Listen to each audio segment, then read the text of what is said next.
Okay, happy Mound Monday. Today we're going to be looking at a certain type of mound that I call intersection mounds.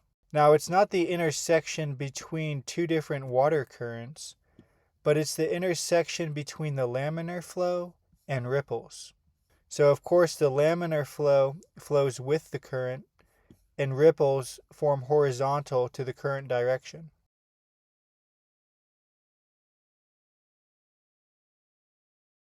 So if we look at this spot in China, the first thing we notice is that it's got some good mounds.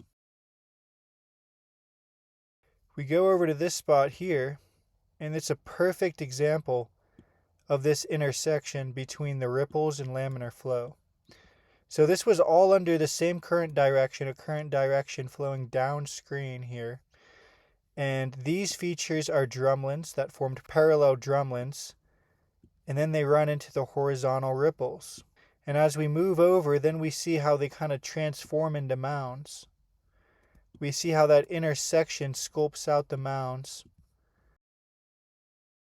Okay, one of the best locations of this by far is in Niger. I mean, just look at how perfect the drumlins are. And it's a perfect intersection of these two features. The drumlins and the ripples. Perfect intersection. These are massive. Let me show you how large they are. Let's get a wavelength check. Almost 2 kilometers in wavelength. Now check out this location in Canada.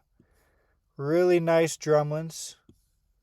And then we get the perpendicular features. We got the ripples. And we can see that there's mounds here, right? These are all mounds. So this is one way mounds can form. We can go over to this spot.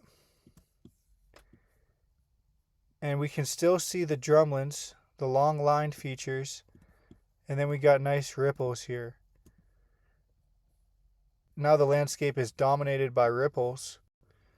We can get a wavelength check.